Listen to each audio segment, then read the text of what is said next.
नमस्कार, आप देख रहे हैं एनडीटीवी इलेक्शन कैफे। मैं हूं पूर्णेंदु शुक्ल। आज इस बेहद खास चर्चा में मेरे साथ हैं विचित्र सर, पीडी सर, असीम जी, संजय सर, शादाब जी और सिक्ता जी। हम बात करेंगे चुनाव आयोग की नियुक्तियों पर जो बवाल मचा हुआ है। ज्ञानेश कुमार देश के नए मुख्य चुनाव आयुक्त हैं, लेकिन राहुल गांधी ने उनकी नियुक्ति को लेकर के सवाल खड़ा कर दिया है। उन्होंने डिसेंट नोट लगाया है। उन्होंने कहा है कि बाबा अम्बेडकर का जो कहना था कि जो चुनाव आयोग की नियुक्तियों में और चुनाव आयोग के कामकाज में सरकारी दखलंदाजी नहीं होनी चाहिए। जैसा सुप्रीम कोर्ट का ऑर्डर था 2023 में कि जो चुनाव आयुक्त या मुख्य चुनाव आयुक्त की नियुक्ति में प्रधानमंत्री, लोकसभा में विपक्ष के नेता और CGI chief justice of India होंगे। बाद में मोदी सरकार कानून लेके आई, उन्होंने सीजीआई को हटा करके प्रधानमंत्री द्वारा नियुक्त जो मंत्री होगा वो 3 लोग चुनेंगे। तो कुल मिला के सरकार के 2 मत हो गए, तो उस हिसाब से सरकार का दखल बढ़ गया। इसको लेकर के सुप्रीम कोर्ट में केस चल रहा है। राहुल गांधी का कहना है कि 19 फरवरी को ऐसे ही एक मामले में सुनवाई होनी सुप्रीम कोर्ट में। तो सरकार को इतनी हड़बड़ी क्या था आधी रात को इस तरह का फैसला लागू करने का? सरकार को 19 फरवरी का इंतजार करना चाहिए था। उसको लेकर सियासत हो रही है। इसके पहले भी हमने देखा, महाराष्ट्र चुनाव के बाद से लेकर लगातार राहुल गांधी चुनाव आयोग पर हमलावर हैं, विपक्ष की दूसरी पार्टियां हमलावर हैं। इस पूरे मुद्दे पर बात करेंगे। क्या चुनाव आयोग की साख पर सवाल उठ रहा है? क्या सरकार की साख पर सवाल उठ रहा है? विचित सर, इस पूरे मसले पर आप पूरी नज़र बना के रखें। आपने देखा महाराष्ट्र के चुनाव का जब तारीख अनाउंस हुआ था तो विपक्ष ने आरोप लगाया कि पहले हरियाणा और महाराष्ट्र के चुनाव साथ में होते थे, बाद में महाराष्ट्र के चुनाव को झारखंड के साथ कर दिया और जम्मू कश्मीर और हरियाणा के चुनाव। तो इसको लेके भी विपक्ष ने सवाल खड़ा किया था। राहुल गांधी बार बार सवाल उठा रहे हैं कि महाराष्ट्र में वोटर 40 लाख वोट ऐड कर दिए गए, उसको लेके बार बार, हालांकि चुनाव आयोग ने उसका जवाब दिया हुआ है। तो इस तरह से बार बार चुनाव आयोग पर सवाल उठाना, चुनाव आयोग की नियुक्ति पर सवाल उठाना, आपको क्या लग रहा है ये सवाल जायज़ हैं? इसमें कहीं कुछ गड़बड़ है? या जैसे डॉक्टर अंबेडकर ने जो कहा था कि सरकार का हस्तक्षेप कम होना चाहिए, चुनाव आयोग की जो स्वतंत्रता है वो बनी रहनी चाहिए, सरकार के 2 लोग होंगे तो क्या चुनाव आयोग की स्वतंत्रता बाधित होगी? दिक्कत यह है कि डॉक्टर अंबेडकर ने जो कुछ कहा है वो विपक्ष में रहने वालों को अच्छा लगता है, सत्ता में रहने वालों को अच्छा नहीं लगता है। तो राहुल गांधी वैसे जो कुछ कह रहे हैं विपक्ष के नेता के हिसाब से उनको वही कहना चाहिए। अगर राहुल गांधी ये बात नहीं कहते तब थोड़ा अटपटा लगता है, लेकिन समय के साथ चीज़ें बदलती हैं। मैं शरद पवार की ऑटोबायोग्राफी काफ़ी पहले 8-10 साल पहले आई थी, ऑन माई टर्म्स, मैं पढ़ रहा था। उसकी एक घटना मुझे याद आ गई। जब अभी बात चल रही थी उस समय भी सीजीआई नहीं होते थे। इसी तरह की कोई संवैधानिक नियुक्ति थी जिसमें प्रधानमंत्री थे अटल बिहारी वाजपेयी, गृह मंत्री थे लालकृष्ण आडवाणी और विपक्ष के नेता थे शरद पवार। जिस नाम 2 नामों पे चर्चा थी, आडवाणी जी किसी और को चाहते थे, पवार साहब किसी और को चाहते थे, वाजपेयी जी चुपचाप सुन रहे थे। लेकिन जैसा पवार ने लिखा है, आडवाणी की बात से लग रहा था कि वो जिसको चाहते हैं उसको बनवाएंगे। बीच में वाजपेयी ने दखल दिया। वाजपेयी जी ने कहा कि हम लोग तो लाल जी नया पावर में आए हैं, इन लोगों को सरकार चलाने का बड़ा अनुभव है, ये जिसको कहते हैं उसे ही बना दीजिए। उन्होंने एक सेंस ऑफ ह्यूमर के साथ ये बात कही, लेकिन उन्होंने एक लोकतांत्रिक बड़प्पन दिखाया था। हमें लगता है कि ये लोकतंत्र को मजबूत करने का तरीका था। शायद समय के साथ साथ वो तरीके कमज़ोर होते गए हैं और इसीलिए ये सवाल उठ रहा है। फिर मैंने पहले ही कहा कि राहुल गांधी ने कहा वो बिल्कुल सही कहा, वो विपक्ष के नेता हैं, उनको कहना चाहिए। लेकिन ये बात कहते हुए राहुल गांधी को थोड़ा अपने दामन में भी झांकना चाहिए। इसलिए झांकना चाहिए कि आप लोगों ने जब चुनाव आयोग के मुख्य चुनाव आयुक्त और चुनाव आयुक्त होते थे, उनके लिए क्या किया था आपने, उनका कौन सा सदुपयोग किया था? MS गिल मुख्य चुनाव आयुक्त थे। ऐसा क्या हुआ कि बाद में वो आपके कैबिनेट में चले गए? मनमोहन सिंह के समय में वो मंत्री भी बने। खेल मंत्री। नवीन चावला को लेकर के तमाम सवाल उठे थे। आडवाणी जी से लेकर सभी लोगों ने सवाल उठाया था। वो आपके सबसे चहेते थे। तो जो भी सरकार में आएगा रहेगा वो अपने लोगों को बनाता है। कुछ लोग बड़प्पन दिखाते हैं, लेकिन वो बड़प्पन अगर दिखे और ये विश्वास हो कि आगे आने वाले दिनों में चीज़ें और अच्छी होंगी तो बहुत अच्छी बात है, और नहीं, लेकिन अभी ऐसी स्थिति नहीं दिखती। अगर ऐसी स्थिति होती तो CJI को हटाने वाली स्थिति नहीं आनी चाहिए थी। संजय सर, सुप्रीम कोर्ट ने जो गाइडलाइन दी थी उसमें 3 सदस्यीय बनाया, उसमें प्रधानमंत्री, सीजेआई और leader of opposition in Lok Sabha. वो व्यवस्था बने रहने में क्या दिक्कत थी कि सरकार को एक अमेंडमेंट लाना पड़ा। हालांकि ये आरोप जैसा उन्होंने बताया कि जो विपक्ष है वो लगाता ही है। जब बीजेपी विपक्ष में थी तो कांग्रेस के टाइम पे जो टेन्योर में जो नियुक्तियां होती थी तो उन पे सवाल होते थे। MS गिल, नवीन चावला, ऐसे बहुत सारे उदाहरण दिए। अब जैसे कांग्रेस ज्ञानेश कुमार या दूसरे सदस्यों पर लगा रही है, आपकी क्या टिप्पणी है?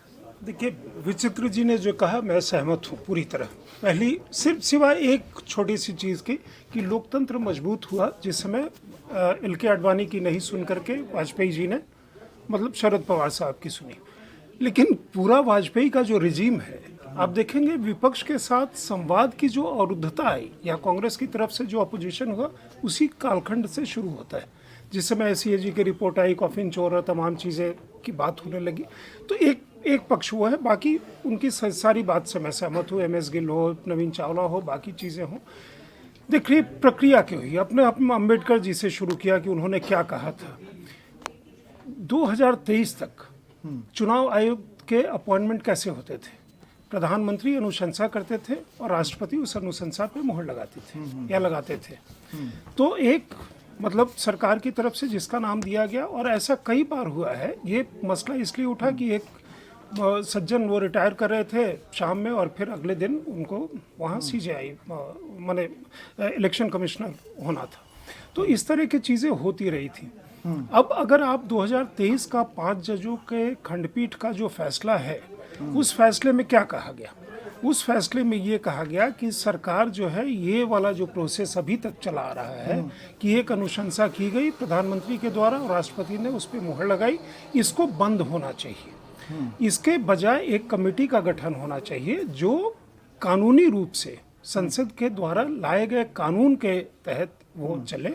और जब तक ये नहीं होता है तब तक चीफ जस्टिस और लीडर ऑफ अपोजिशन और साथ में प्रधानमंत्री, ये 3 लोग मिलकर के वो करेंगे। तो एक बैठक, एक फैसला तो उस मुताबिक हुआ और उसमें ये कहा गया था कि सरकार नया कानून लेकर के आए और सरकार कानून लेकर के जो आएगी उसी में उसका जो भी निर्धारण करेगी।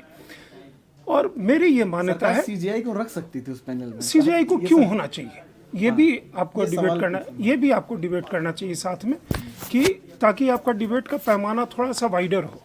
CJI को एक्सिक्यूटिव अपॉइंटमेंट में क्यों होना चाहिए? अगर CJI सारे एक्सिक्यूटिव अपॉइंटमेंट में होंगे तो साथ में सवाल जजेस पे भी उठेगा कि इसी जुडिशियरी ने संसद के द्वारा पास किए गए 2/3 राज्य द्वारा अनुमोदन किए गए नेशनल जुडिशियल जो बिल था उसको अकाउंटेबिलिटी कमीशन को ख़त्म कर दिया उस कानून को।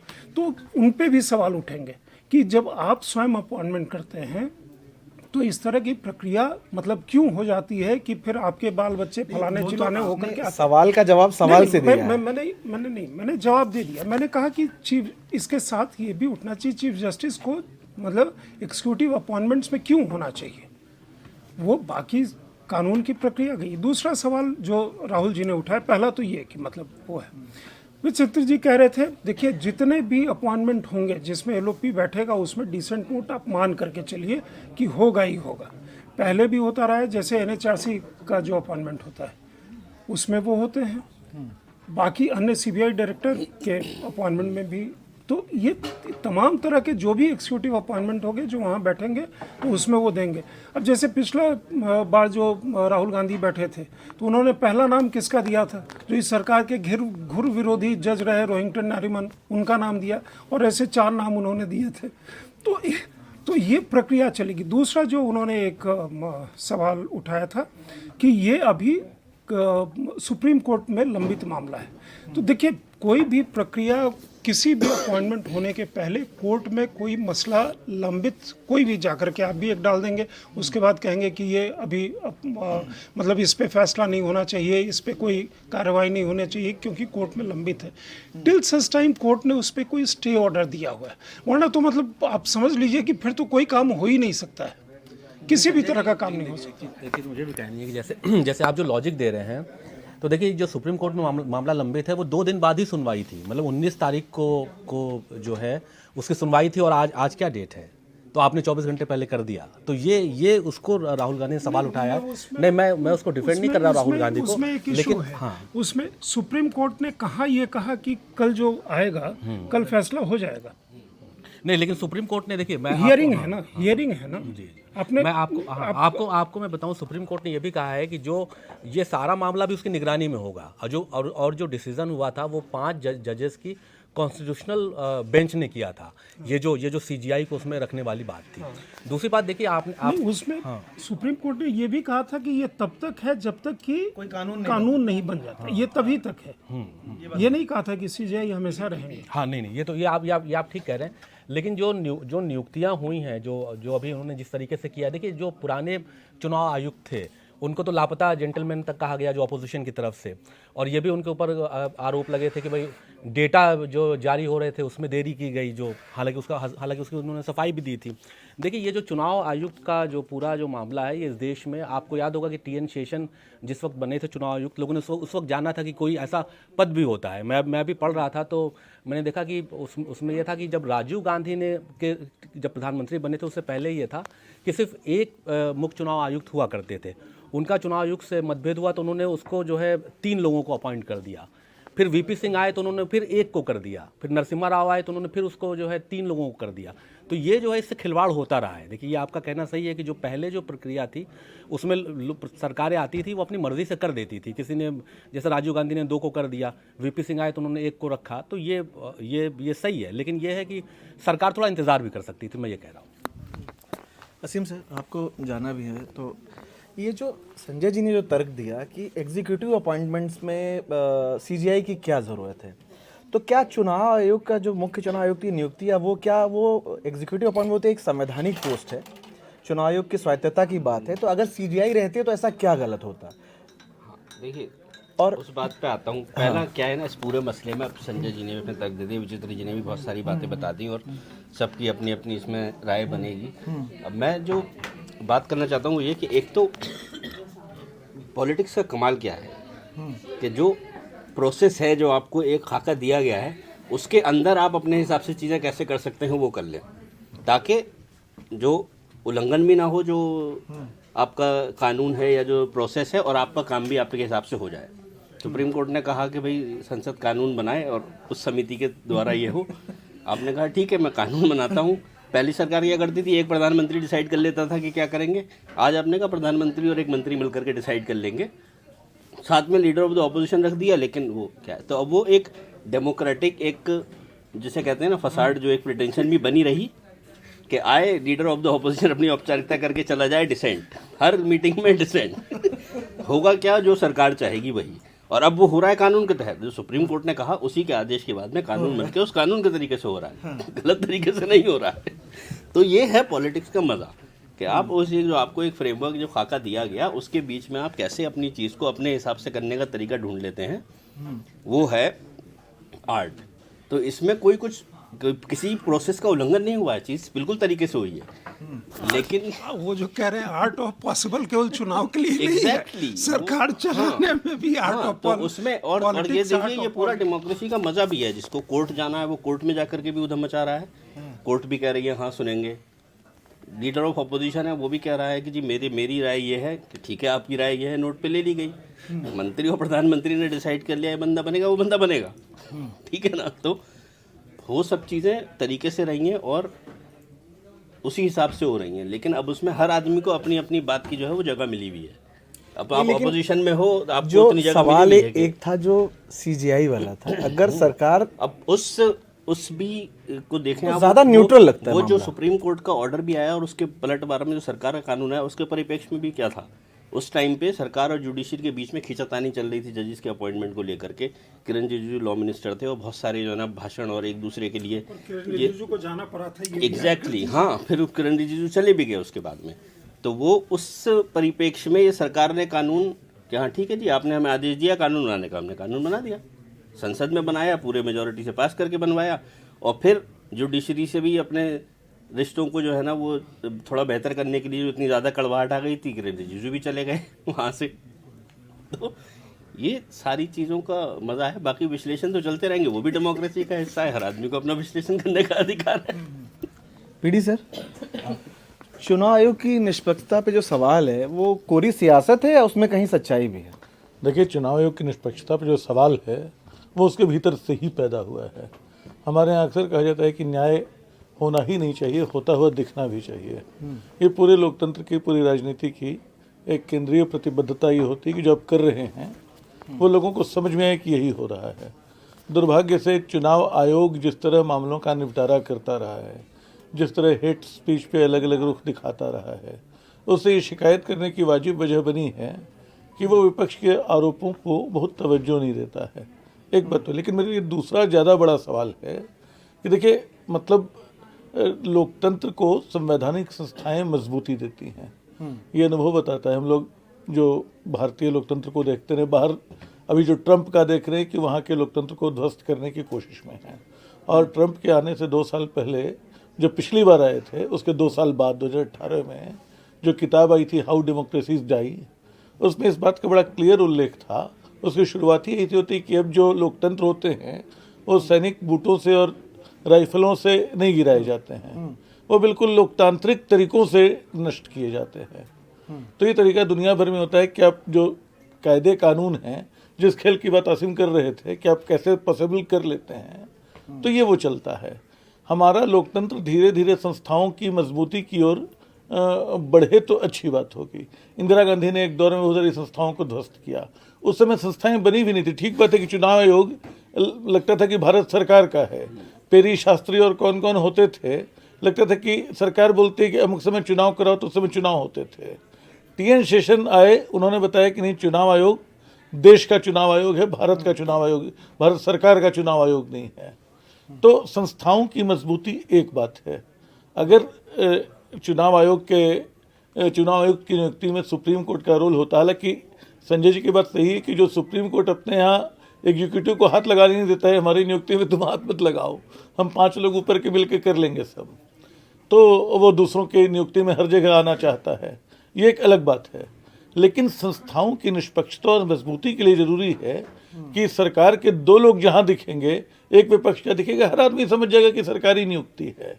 इसका दूसरा जो बड़ा खतरा है, आप देखिए, क्योंकि इस स्तरों पे दिख रहा है जिस पर हम ध्यान नहीं दे रहे हैं। हमारे देश में, हमारी व्यवस्था में संसद सर्वोच्च है ना, लेकिन चुपचाप संसद की शक्तियों का जो अपहरण है वो एग्जीक्यूटिव, वो कार्यपालिका करती जा रही है। यानी आप देखिए कि संसदीय कार्यवाहियां लगातार कम होती जा रही हैं, बिलों पे बहस कम होती जा रही है, सरकार अपने दमखम से उसको पास करा लेती है। ये भी जो नियुक्ति कायदे संसद की नियुक्ति है, अगर आप उसमें विपक्ष को शामिल करते हैं, आप दूसरों को शामिल करते हैं, तो मानते हैं कि सरकार के बाहर की नियुक्ति है, लेकिन सरकार उसको अपने कब्जे में ले रही है।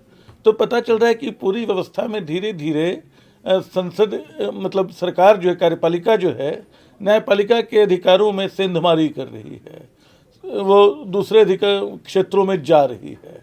ये एक व्यवस्थापिका के अधिकारों में, वो संसद के अधिकारों में सेंधमारी कर रही है। तो ये उसका एक खतरनाक पहलू है जो चिंताजनक है। और ये जो हड़बड़ी है 2 दिन की, ये वाकई इस पे सवाल उठेंगे कि भाई जब सुनवाई थी 19 को, सुन लेते कि कोर्ट क्या बोल रहा है। कोर्ट ने ठीक है बंदिश नहीं लगाई थी, क्योंकि उसने कार्यपालिका का सम्मान किया। कई बार ये होता है कि कोर्ट बोल देता है कि भाई हमारा काम थोड़े तो देखना कार्यपालिका का काम है, हर जगह हम दखल नहीं देंगे, जिसको तब भी जुडिशियल एक्टिविज्म कह के जिसकी आलोचना हम लोग करते रहे कई बार। हर आदमी को अपना एक स्टेप अपने दायरे के भीतर रखना चाहिए। सुप्रीम कोर्ट ने यही किया, उसने रोक नहीं लगाई, कहा कि हम सुनवाई करेंगे लेकिन हम कार्यपालिका के अधिकार को की अवहेलना नहीं करेंगे। कार्यपालिका भी कर सकती थी। अगर परसों सुनवाई, कल सुनवाई है उसकी, तो देख लेती क्या सुनवाई हो रही है, तब शायद नए चुनाव आयुक्त की विश्वसनीयता ज़्यादा होती, शायद डिसेंट नोट की ज़रूरत नहीं पड़ती तब भी माना जाता है कि राहुल गांधी ने जो किया वो अतिरेक में किया है, इस कदम की ज़रूरत नहीं थी। तो अगर सुप्रीम कोर्ट मान लीजिए कि जो सरकार के कानून को ही वो कर दे कि ठीक है सरकार का कानून सही है, ये सरकार का मामला है, संसद से कानून पास हुआ, तब भी क्या कांग्रेस मान जाती उस चीज़ को?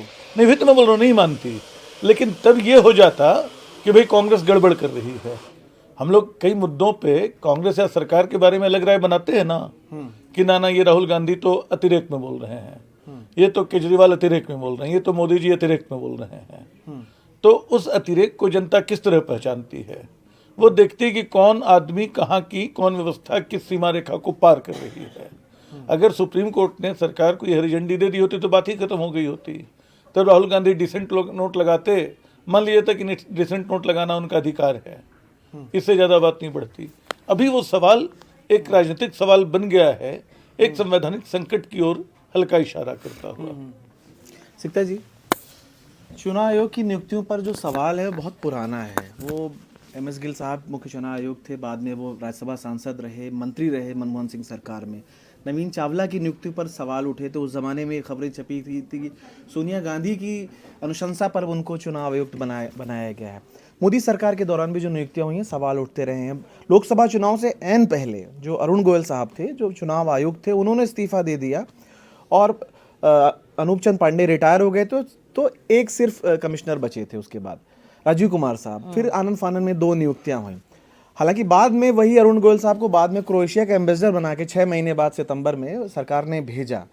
तो ये जो नियुक्तियों का विवाद है पूरा, क्या आपको लग रहा है कि भविष्य में इस पर कुछ इसका सॉल्यूशन निकलेगा, जैसा सुप्रीम कोर्ट का था कि अगर उसमें PM और CJI और लीडर ऑफ अपोजिशन होते तो सरकार का उसमें एक तरह से संख्या बल के हिसाब से बहुमत नहीं होता तो वो ज़्यादा बेहतर स्थिति होती, वो इस समस्या का समाधान कर पाता, या आप कुछ और संभावना देख रहे हैं इसको लेकर?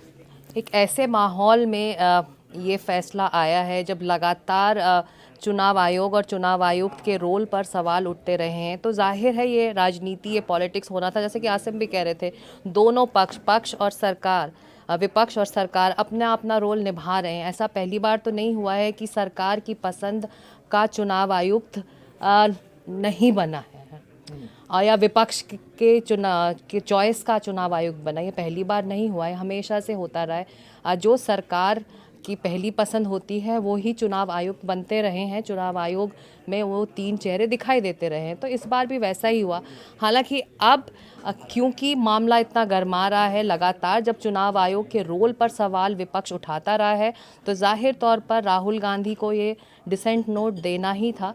लेकिन जो 2 चेहरे हैं सरकार के इसमें दिखाई दे रहे हैं, वो मुश्किल खड़ी कर रहे हैं सरकार के लिए। शायद प्रधानमंत्री होते, LOP होते, तो शायद इतनी गुंजाइश विपक्ष के लिए नहीं बनती कि आदित्य ठाकरे अब ट्वीट कर रहे हैं, राहुल गांधी डिसेंट नोट दे रहे हैं, तमाम विपक्षी नेता अब लगातार सवाल उठा रहे हैं। तो मुझे नहीं लगता कि ऐसा कुछ आउट ऑफ द बॉक्स हो गया है जो कभी नहीं हुआ है हमारे भारतीय राजनीतिक इतिहास में, कि प्रधानमंत्री या फिर सरकार ने तय कर लिया है कि चुनाव आयोग कौन बनेगा, उनकी पसंद क्या है, चुनाव आयोग कौन बनेगा। तो ऐसे में गुंजाइश ज़्यादा कुछ बड़ा बदलाव होगा इसके बाद मुझे नहीं लगता। ये बहस हमेशा से जब भी नियुक्ति होती, जब भी अपॉइंटमेंट्स होती रही हैं चुनाव आयोग में, इस तरह के सवाल उठते रहे हैं। आपने खुद नाम गिनाए, तब भी इस तरह का विरोध आपने विपक्ष में देखा और अब आप एक बार फिर देखने को मिल रहा है। लेकिन हाँ, ये ज़रूर है कि जब सुनवाई थी तो इंतज़ार किया जा सकता था। विपक्ष को ये मौका क्यों दिया गया कि वो इस तरह से इसको और ज़्यादा तूल दें और ज़्यादा सवाल उठाएं। 2 दिन रुक जाते, फिर ये लेते कि चलिए ये अदालत की तरफ से ये फैसला आया है या फिर अदालत में सुनवाई जारी है, हम ज़्यादा दिन इंतज़ार नहीं कर पाएंगे, नियुक्ति ज़रूरी है इसीलिए हमको करना पड़ेगा, जब अदालत का फैसला आएगा फिर देखेंगे। तो उस तरह का एक मैसेज भी जा सकता था। लेकिन मुझे नहीं लगता ये कोई विवाद, नया विवाद है। हर बार नियुक्ति होती है, हर बार कोई अपॉइंटमेंट होता है चुनाव आयोग में, तो इस तरह के सवाल हमेशा से विपक्ष, चाहे कोई भी हो विपक्ष में, वो खड़ा करता रहता है। किसी को कोई आखिरी टिप्पणी करनी है? नहीं, क्यों इंतजार करना चाहिए? तब तो कोई भी एक्सिक्यूटिव डिसीजन हो ही नहीं सकता है। कोई भी किसी भी तरह का कोई डिसीजन होने वाला होगा। 2 दिन बचे थे और ऐसे माहौल में जब आपके रोल को, चुनाव आयोग के रोल को लगातार सवाल उठते हैं। कब से तय है? राहुल गांधी जब संसद में भाषण दे रहे थे, प्रेसिडेंट के अभिभाषण में, उस समय भी उन्होंने जिक्र किया था कि कुछ दिन बाद हमारी बैठक होने वाली है। तो 17 तारीख का डेट तो कोई कल रात में दे नहीं दिया सरकार ने और सुबह में राहुल गांधी को कहा कि कल आ जाइए आप मीटिंग में। ऐसा तो हुआ नहीं है। ये काफ़ी पहले से 2 दिन बाद आएगा। एक सुप्रीम कोर्ट का फैसला आ चुका है, उसके तहत संसद की प्रक्रिया हुई, उस प्रक्रिया के तहत कानून बनाया गया, उस कानून के तहत अपॉइंटमेंट हुआ। Just because somebody has gone to Supreme Court और सुप्रीम कोर्ट ने कहा कि ठीक है हम उस मसले को सुन लेंगे, तब तो सारी चीज़ छोड़ दीजिए ना, जुडिशरी को हैंडल करने दीजिए। जुडिशियल एक्टिविज्म जो इंक्रोचमेंट है जुडिशरी का, पार्लियामेंट सुप्रीम है। PDG ने एक बात कही, उसके बाद पीडी जी ने साथ में दूसरी बात भी कही, मैं डिबेट को लंबा नहीं खींचना चाहता, लेकिन ये जो आर्गूमेंट है कि रोकना चाहिए, इंतजार करना चाहिए, सुप्रीम कोर्ट कल कोई अलग फैसला दे देगा तो ये गिर जाएगा। तो सुप्रीम कोर्ट अगर फैसला दे देगा ये गिर जाएगा। सुप्रीम कोर्ट कह सकता है, उसके हाथ में है कि नहीं नहीं हम इस फैसले को नहीं मानते, ये संवैधानिक है। तो जब हर चीज़ में अगर आप सुप्रीम कोर्ट को लेकर के आ जाएंगे कि नहीं आपने पिछले बार जो कहा था लेकिन अब आप ही मतलब वो है माई बाप है, तो संसद की जो स्वायत्ता है या तीनों का जो डिवीज़न है लेजिस्लेटिव, एक्सिक्यूटिव और जुडिशियरी का, फिर आप उसको नहीं मानते हैं। आप कह दीजिए कि जुडिशियरी, सुप्रीम कोर्ट वही कानून बनाए, वही सब चीज़ जा करके उनसे पूछ करके, वैसा थोड़ी होता है। अच्छा चलिए, संजय जी ने तो आप सुप्रीम कोर्ट पर तो बहुत बहस हो गई। देखिए मेरा ये कहना है कि जो मुख्य चुनाव आयुक्त है वो चाहे कोई भी बने, जो चुनाव आयोग की जो विश्वसनीयता है वो कायम रहनी चाहिए। सबसे बड़ा सवाल ये है। देखिए जो नियुक्तियों से जुड़ी हुई है ना। हाँ, लेकिन जो आम वोटर है उसको उसके अंदर ये विश्वास होना चाहिए कि जब हम वोट देने जा रहे हैं और जब हम बटन दबा रहे हैं और जिस व्यक्ति को हम के लिए बटन दबा रहे हैं उस व्यक्ति तक हमारा वोट पहुंच रहा है कि नहीं पहुंच रहा है। देखिए पिछले दिनों एक भारी भ्रम की स्थिति पैदा रही, वो भले अपोजिशन ने फैलाया। आपको याद होगा अभी हरियाणा विधानसभा चुनाव हुए तो मैंने सुना कि कांग्रेस नेता कह रहे थे कि वो ये जो मशीन है ये 90% कैसे चार्ज हो गई, ये तो जो है ये इस्तेमाल हुई है तो कम चार्ज होनी चाहिए थी। उस पर हालांकि इलेक्शन कमीशन ने जवाब दिया। आपको याद होगा कि खड़गे साहब ने बाकायदा चिट्ठी लिखी थी जब लोकसभा इलेक्शन हुआ था, तो उन्होंने कहा कि ये 2 फेज़ की जो पोलिंग है उसमें ये 6% का डिफरेंस कैसे आ गया, तो ये क्या गड़बड़ हुई है। बाद में उन्होंने राजीव कुमार ने सफाई दी। तो ये जो पिछले कुछ सालों से जो चुनावी प्रक्रिया है, मैं ये नहीं कह रहा हूँ कि चुनाव आयोग गलत कर रहा होगा, मुझे नहीं पता कि क्या अंदर क्या हो रहा है, लेकिन एक जो भरोसा है आम आदमी का वो होना चाहिए। उसको लगना चाहिए कि भाई हमारे वोट की चोरी नहीं हो रही है और हमारा जो वोट है यानी जो जिस लोकतांत्रिक अधिकार का हम इस्तेमाल कर रहे हैं वो सही जगह जा रहा है। बस इतना मुझे लगता है कि इस बात का ध्यान चुनाव आयोग को रखना चाहिए, भरोसा पैदा करना चाहिए। देखिए लास्ट में बस एक ही बात ये कहना चाहूँगा, क्योंकि जितनी भी बातें हो गई वो तो सब हो गई। अब है क्या ना कि अब सरकार जो चाहेगी उसको अपॉइंट करेगी, ये फैक्ट है, समझे। अभी कल सुप्रीम कोर्ट कुछ और फैसला दे दे, सरकार उससे कुछ और तोड़ निकाल लेगी, पार्लियामेंट कोई दूसरा लॉ पास हो जाएगा। और ये हमेशा से होता रहा है, चाहे जो भी सरकार हो उसको जो करना है सरकार को वो, और स्पेशली मेजॉरिटी की अगर सरकार है तो ये, अब आप इसको डेमोक्रेसी का फ्लॉ बोलिए या अच्छी बात बोलिए, लेकिन जो मेजॉरिटी की सरकार है उसको जो अगर कानून बनाना है या जिसको करना है वो पार्लियामेंट से प्रोसेस के थ्रू उस अपने फ्रेमवर्क में रहते हुए, without going out of the democratic framework और प्रोसेस के, वो काम कर लेगी। तो वो तो रहेगा। लेकिन हाँ, ये जो वाद विवाद हो रहा है ना, बस सारी चीज़ जो है ना इस पर है कि ये चलते रहना चाहिए, इसकी जगह बनी रहे अपनी जगह पे, तो डेमोक्रेसी चलती रहेगी। काम तो जो सरकार चाहेगी वही होगा। मैं बोल रहा हूँ कि कहीं से सरकार को अलग से ज़रूरत नहीं थी कि 2 दिन वेट करे। अगर वो कर लेती 2 दिन इंतजार, तब भी हो सकता है फैसला यही होता, लेकिन तब ये विवाद नहीं होता। तब चुनाव आयोग की साख और सरकार की साख दोनों अभी के मुकाबले बेहतर होती। तो जो चुनाव आयोग, और इसमें एक बस चीज़ और है कि दोनों साइड ही, क्योंकि इतनी पोलराइज्ड पॉलिटिक्स है और इतने स्टार्क एकदम ओपिनियंस हैं, तो दोनों में से कोई भी जो है वो अपनी कोई भी जरा सी जगह कंसीड नहीं करना चाहता। सरकार 2 दिन रुक जाती तो उसकी नाक का सवाल था कि ये इनसे डर करके पीछे हट गए। राहुल गांधी डिसेंट नहीं देते तो उनको हो जाता कि ये तो भैया राहुल गांधी ही जो है ना वो मोदी से मिल गए। तो ये है। तो मुख्य चुनाव आयुक्त ज्ञानेश कुमार के सामने पहाड़ सी चुनौतियां हैं। चुनाव आयोग की साख को बचाने का सवाल है, क्योंकि पिछले सीसी के टाइम पे जिस तरह से उनको लेकर के हमले हुए, चाहे वो केजरीवाल साहब ने या दूसरी नेताओं ने किए, उस साख को बचाने का सवाल है, टीएम स्टेशन को याद करने का सवाल है। उम्मीद है वो इन चुनौतियों से मुकाबला करेंगे और चुनाव आयोग की साख को बढ़ाने की कोशिश करेंगे। एक लाइन केवल ये है कि 29 का चुनाव यही करवाएंगे, 29 का पार्लियामेंट्री इलेक्शन। हाँ, 29 का चुनाव यही कराएंगे। इसीलिए जो इन्होंने कहा कि जो पहाड़ की चुनौती है, इन्होंने जो कहा है जो ये पहाड़ की चुनौती है उसमें दोनों चीज हैं। ये सबसे आसान काम भी ज्ञानेश्वर जी के लिए है और सबसे मुश्किल काम भी ज्ञानेश्वर जी के लिए है, डिपेंडिंग वो किस राह पे चलते हैं। चलिए फिर आज की चर्चा में बस इतना ही। कल किसी और विषय के साथ, तब तक के लिए धन्यवाद।